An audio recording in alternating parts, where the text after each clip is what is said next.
Hi. Shanavas K ബാവട്ടിയുടെ ഒരു കട്ടിൽ ഒരു മുറി എന്ന സിനിമയെക്കുറിച്ചാണ് ഞാൻ പറയാൻ പോകുന്നത്. സിനിമയിൽ കേന്ദ്ര കഥാപാത്രമായിട്ട് ഹക്കീം ഷാ, പൂർണിമ ഇന്ദ്രിയത്ത്, പ്രേംവദകൃഷ്ണ ഇവരാണ് ഈ പടത്തിലെ കേന്ദ്ര കഥാപാത്രമായിട്ട് അഭിനയിച്ചിട്ടുള്ളത്. ഈ സിനിമ എന്തെന്ന് വെച്ച് കഴിഞ്ഞാൽ ഈ മൂന്ന് കഥാപാത്രങ്ങളുടെയും ജീവിതത്തിൽ നടക്കുന്ന വളരെ സങ്കീർണമായ കുറച്ച് സംഭവങ്ങളാണ് ഈ പടത്തിൽ ചെയ്യാൻ ഉദ്ദേശിച്ചിട്ടുള്ളത്.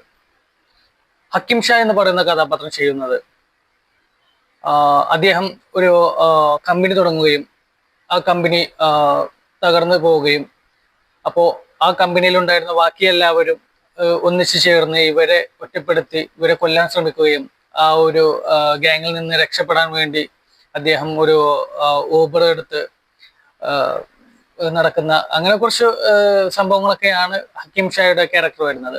അതുപോലെ പ്രേംവദകൃഷ്ണയുടെ ക്യാരക്ടറിലോട്ട് വരുമ്പോൾ അവർ ചെയ്തിരിക്കുന്നത് എന്ന് വെച്ചാൽ ഒരു ജോലിക്ക് വേണ്ടി നാട്ടിൽ നിന്നും പുറത്തോട്ട് വന്നിട്ട് അവിടെ ജോലിയും കാര്യങ്ങളൊക്കെ ആയിട്ട് അന്വേഷണം നടക്കുന്ന ഒരു ക്യാരക്ടറും, പിന്നെ അവരെ ഈ പറയുന്ന ഗുണ്ടാ സംഘം വന്ന് ചെറിയ രീതിയിൽ ആക്രമിക്കാൻ വരുന്ന ചെറിയ കുറച്ച് സീക്വൻസുകളും അങ്ങനെയൊക്കെയാണ് പ്രേംവദകൃഷ്ണയുടെ ക്യാരക്ടർ പോകുന്നത്. പിന്നെ പൂർണിമ ഇന്ദ്രിയത്തിന്റെ ക്യാരക്ടറിലോട്ട് വരുന്ന സമയത്ത് അവർ ചെയ്തിരിക്കുന്നത് അവരെ വിട്ടുപോയ, അതായത് അവരെ ഒഴിവാക്കിപ്പോയ അവരുടെ ഭർത്താവിനെ കുറിച്ച് ആലോചിച്ചിരിക്കുന്ന ഒരു ക്യാരക്ടറാണ്. അവർ എന്ന് വരും നാളെ വരും അങ്ങനെയുള്ള ഒരു ആലോചനയിലിരിക്കുന്ന ഒരു ക്യാരക്ടറൈസാണ് നമ്മുടെ പൂർണിമ ഇന്ദ്രിയത്തിൽ ചെയ്തിരിക്കുന്നത്. അങ്ങനെ ഈ പൂർണിമ ഇന്ദ്രിയത്തിന്റെ ഫ്ലാറ്റിൽ ഒരു റൂമിൽ വാടകയ്ക്ക് താമസിക്കാൻ വേണ്ടിയിട്ടാണ് ഈ നായിക കഥാപാത്രം വരുന്നതും അവർ തമ്മിലുള്ള ഫ്രണ്ട്ഷിപ്പും കാര്യങ്ങളും കുറച്ച് ബോണ്ടും പിന്നെ ഈ പറയുന്ന ഹക്കീം ഷായുടെ കുറച്ച് സീനുകളും പിന്നെ ഒരു ഫൈറ്റ് സീൻ അങ്ങനെ കുറച്ച് ഈ പടം ഏകദേശം ഒരു 2 മണിക്കൂറുണ്ട്. ഈ പടം ഒരിക്കലും നമുക്ക് 2 മണിക്കൂർ കണ്ടിരിക്കാൻ സാധിക്കുമെന്ന് എനിക്ക് തോന്നുന്നില്ല. അത്രയും വേണ്ടി വരാത്തൊരു സിനിമയെ വലിച്ചു നീട്ടിയിട്ട് ഒരു 2 മണിക്കൂർ എത്തിച്ചു പോലെയാണ് എനിക്ക് തോന്നുന്നത്. പിന്നെ കുഴപ്പമില്ലാത്ത രീതിയിലുള്ള 2-3 പാട്ടുകളുണ്ട്.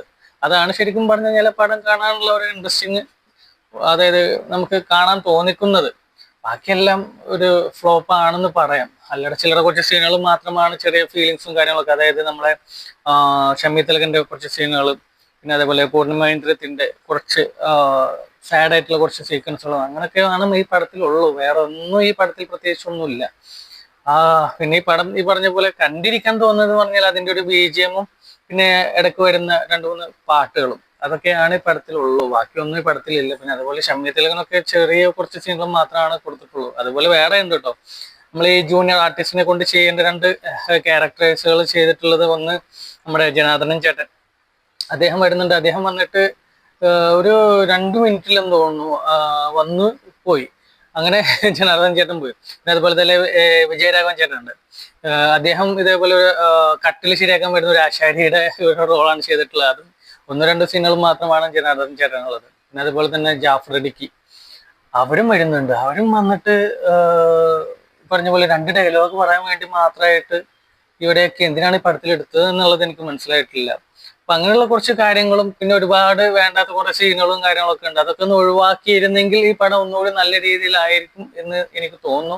എൻ്റെ ഒരു അഭിപ്രായമാണ് ഞാൻ പറഞ്ഞത്. അപ്പൊ എന്തായാലും നിങ്ങൾ ഈ സിനിമ ഒന്ന് കണ്ടു നോക്കൂ, ഒരു കട്ടിൽ ഒരു മുറി എന്നുള്ള സിനിമ. അപ്പൊ കണ്ടിട്ട് നിങ്ങളുടെ അഭിപ്രായം കമന്റായിട്ട് എന്നെ അറിയിക്കണം. അപ്പൊ വീഡിയോ ഇഷ്ടപ്പെട്ടെ ലൈക്ക് ചെയ്യണം. അപ്പുറത്തെ വീഡിയോയിൽ വീണ്ടും കാണാം. ബൈ.